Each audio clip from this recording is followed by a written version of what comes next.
Por isso que você rompeu com o Bolsonaro? Cara, todo mundo... assim, eu falo pra você que eu me arrependi muito, né, de ter lutado tanto para a chegada do Bolsonaro na presidência. As pessoas me criticam, falam, porra, mas tu não pode ser, um cara como você não pode ter sido tão ingênuo assim, Frota, a ponto de não ter visto antes o que ia acontecer e etc e tal. Mas eu mergulhei de coração na parada, porque eu achei que naquele momento ele ia realmente... fazer uma asepsia na política, ia mudar a situação, a gente ia conseguir respirar de vários outros governos que já vinham. E eu não tive assim uma briga com ele. Eu, na verdade, o Bolsonaro, quando ele assumiu a presidência, logo em dezembro, né, que era dezembro de 2018, a gente começava em janeiro, em dezembro de 2018 eu comecei a entender e a ver várias coisas que não eram o que vinham acontecendo durante a campanha. Ele virou uma outra pessoa, colocaram um cinturão, blindaram o cara e apareceu pessoas que eu nunca tinha visto no decorrer da parada, né, da campanha. Sabe quem são essas pessoas? Vários.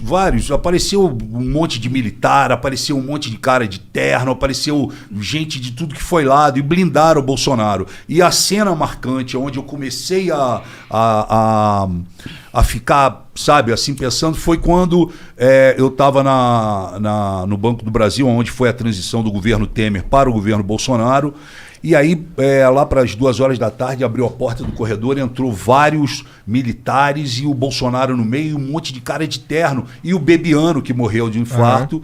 O Bebiano, as pessoas podem criticar, falar o que quiser, mas o Bebiano, meu irmão, ele ficou 26 horas da vida dele por dia, durante 5 anos, do lado do Bolsonaro. Se tem alguém que ajudou o Bolsonaro, empurrou o Bolsonaro, tirou vários BOs da frente a nível jurídico e o caramba, segurou a parada, foi o Bebiano. E o Bebiano morreu, muita gente acha estranha essa morte dele, né? A gente conversou com o André Marinho, ele mostrou um vídeo aqui no Flow do Bebiano.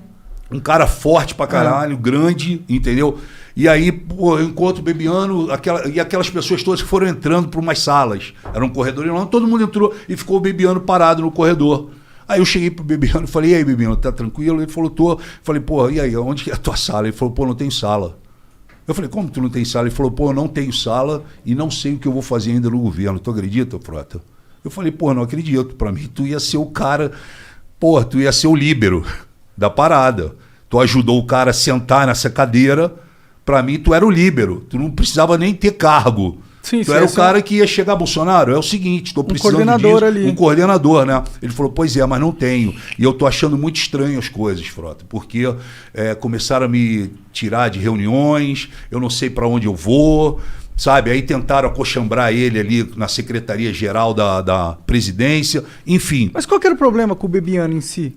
Eu não sei qual foi o problema com o Bebiano. Entendi. Só o que eu senti foi o seguinte, irmão. Se você corre junto uma temporada e você ganha, porra, você tem que comemorar junto. Com você certeza. não pode largar um cara como o Bebiano sem sala. Isso para mim foi muito marcante. E acendeu uma luz. E fora outras coisas que eu vim vendo. Mas aí quando chegou em janeiro, o Bolsonaro me chama e fala assim, ô Frota, o Temer, através do Onyx Lorenzoni, pediu a cota dele no nosso governo, que é justamente um ministério, uma secretaria. Como o Bolsonaro se vinga da classe artística por causa daquele hashtag ele não, que a Daniela Mercury foi uma das que comandou aquilo, e vários outros artistas, e os artistas foram contra a eleição dele, o Bolsonaro se vinga da classe cultural. Então o que ele fez?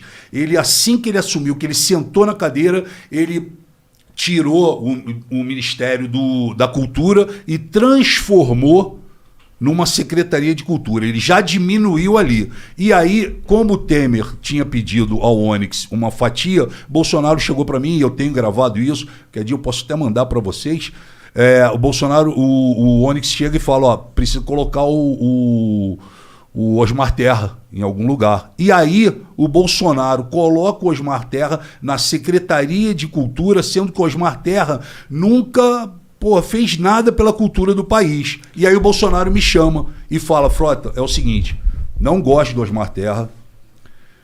Ele não vai fazer nada pela cultura, mas eu preciso o seguinte, embaixo da secretaria, do secretário de Cultura, tem 6 secretarias importantíssimas para o fomento da cultura no país. Lei Rouanet, direitos autorais, praças públicas, monumentos e etc., diversidade, audiovisual e não me lembro agora qual que é a outra. São 6. Então o Bolsonaro chegou para mim e falou, pô, Frota, vê se você pode ajudar o Osmar Terra e monta para mim esse cinturão embaixo dele. Então eu fui para campo, eu conheço muita... Antes de continuar, só que eu tenho uma dúvida nessa sua história. Por que o Temer poderia pegar uma parte dele? Porque isso é um jogo político, né? MDB é um jogo político. É o Temer pegando a cota do MDB. Do MDB. Entendi. É isso. Entendi. Se eu não expliquei... É que eu não entendo muito. Os partidos, quando fecham, vamos eleger o Monark. Vamos eleger o Monark? Então tá, Monark, a hora que você sentar, nós vamos te colocar lá, mas a hora que você sentar lá é o seguinte, nós queremos essa secretaria aqui. Entendi. Tá fechado? Essa era a missão do Temer como líder do partido. Você fatia o governo. Pode crer. E você acaba fazendo o que ele tinha dito que não faria. Inclusive na campanha e na entrevista dele na TV Globo. Sim. Que ele fala, eu jamais vou fatiar o meu governo, eu não vou aceitar que o Centrão fique junto comigo, porque no Centrão tem corrupto, bandido, safado, não sei o que, coisa e tal. Um presidente não consegue governar fatiando o governo, e ele fez isso. E aí, quando ele me chama, eu fui em campo, não fui buscar amiguinho meu, fui buscar pessoas que realmente entendiam da situação. E convidei essas pessoas, algumas aceitaram logo de início, outras tinham que se desvencilhar dos seus empregos e etc e tal, e montei esse cinturão para dar suporte para um cara que não entendia de cultura, que não sabia o que era a Lei Rouanet e que deu uma declaração quando foi convidado como secretário que de cultura ele só entendia tocar berimbau. Aí, eu montei para ele e já era no final do ano, o Osmar Terra, a família dele, mora no Canadá. Então ele falou, olha, Frota, eu tô indo pro Canadá, a gente resolve depois. Eu falei, não, vamos fazer o seguinte, teu avião vai fazer uma escala em São Paulo, você vai ficar lá umas 3 horas, eu vou levar todo mundo para um restaurante no aeroporto e vou te apresentar os seus possíveis secretários e etc e tal. E como você não entende, você pode estar certo que eu estou colocando aqui pessoas que realmente são do meio, sabem, tratam bem de cada tema. Tranquilo. E aí ele foi no avião dele, enfim, eu montei toda a situação lá no restaurante, no aeroporto, enfim, e apresentei todo mundo para ele. Falei, esse aqui, essa aqui, esse. Apresentei o secretariado dele. Isso já acendeu uma luz no governo, que os caras começaram a falar assim, o Frota está se apossando da cultura. Entendi. O Frota está querendo o ministério para ele. Não era. O presidente me pediu. Aí eu apresentei para ele, ele foi embora. E, saiu todo mundo, Frota, beleza. Tô feliz, obrigado pela oportunidade, vamos lutar. E o caramba, tô pedindo demissão da Fox para assumir aqui a parada. O cara, com 10 anos de empresa, tô saindo fora, mas meu irmão, pode vir, vai dar tudo certo. E, ele viajou, o Osmar Terra. E o Osmar Terra viajou, passou o ano novo, essa coisa. Quando ele volta, ele se encontra com o Onyx Lorenzoni, os dois são do Rio Grande do Sul. Ele se encontra com o Onyx Lorenzoni e, sem falar comigo, sem pelo menos me informar, resolvem mudar o cinturão. Porque eles já vinham com a cabeça deles de, não, vamos acochambrar aqui a nossa galera. Nada do Frota, nada, sabe? E começaram a fazer esse jogo. E montaram isso, tiraram das 6 secretarias, brother, eles tiraram 5. Eu fiquei só. Aliás, eles tiraram 4, ficaram 2. A de audiovisual e a de direitos autorais, o Maurício Braga. Eu falei, cara, isso não tá certo, as pessoas saíram dos seus empregos, o cara tava, ninguém chegando em Brasília já, tô procurando flat aqui pra morar, mas ninguém ainda me ligou pra fazer crachá, ninguém me ligou, não, vai ligar, calma. E aí, de repente, eu vejo no jornal, fui informado pelos jornais, que, porra, tava montado uma outra pá, vamos chamar assim. Aí eu fiquei puto com isso, obviamente, fui direto no Bolsonaro para falar com ele. Aí quando eu cheguei no Bolsonaro, o Bolsonaro virou para mim e simplesmente falou, ó, não quero saber, irmão, isso daí é problema teu, porra, não vou arrumar confusão, Frota, pelo amor de Deus. Falei, caralho, como pelo amor de Deus? Você pediu para eu montar uma parada, eu tirei as pessoas, botei as pessoas aqui e agora você me fala, pelo amor de Deus? Não, porra. E, cara, um monte de gente falando na cabeça dele, não, é amigo do Frota, vai dar problema, aquela porrada de coisa. Enfim, limou os caras, eu fiquei puto. Porra, a primeira oportunidade que eu tive, eu fui pro plenário, meu irmão, peguei o microfone e soquei forte o Onyx Lorenzoni. Chamei de safado, vagabundo, que não poderia ter feito isso, não sei o quê. E pá, fiz um discurso pesado. Nesse discurso pesado, os caras entenderam. Falou, ó, abriu aqui uma fissura entre o Frota e o governo. Como é que o cara vai e fala do ministro, que é o secretário do Bolsonaro, ele, porra, senta o pau. Aí sentei a porrada. E nesse meio tempo que eu tô fazendo isso, na mesma semana quase, explode o caso do Queiroz. Que aí, porra, o Paulo Pimenta do PT faz um discurso muito forte e aponta pra gente que tava ali embaixo, aquela galera nova do PSL, que eu tava junto ali, eles apontam e falam, porra, eu quero saber de vocês que subiram, que se elegeram falando de que iam combater a corrupção, que não sei mais o que, eu quero saber quem é de vocês que vai subir aqui e pedir a prisão do Queiroz. Aí eu pulei e falei, eu quero a prisão do Queiroz. Falei no microfone, ele de um lado e eu do outro. Eu quero a prisão do Queiroz. Quero saber se você quer que o Lula continue preso. Porque eu quero a prisão do Queiroz.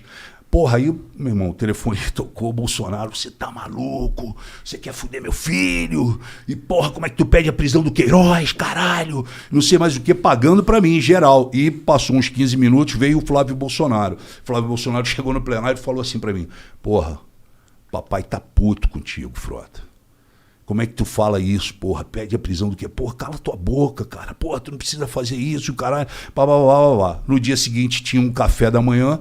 Eu fui no café da manhã, o Bolsonaro deu de cara comigo, chegou pra mim. Pô, aí tem até na internet, porque tinha uma pessoa gravando, a gente não sabia. Aí ele, porra, me abraça e fala assim, puta que pariu, caralho. Fecha essa matraca, Frota. Você tá maluco? Como é que tu me fala uma merda daquela? Aí ele mandou essa e depois o Bolsonaro ele é cheio disso. Ele dá uma chicotada, depois ele quer aliviar. Aí ele fez a gracinha e a gracinha ficou pior do que a parada que ele falou assim, porra, não sei o que, como é que tu fala essa merda?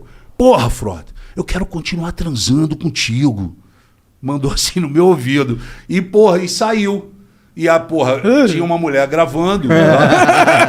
Tinha uma mulher gravando, a mulher, porra, pegou, editou essa parada e aí, porra, aparece no dia seguinte um vídeo do Bolsonaro no meu. Porra, Frota, quero transar contigo.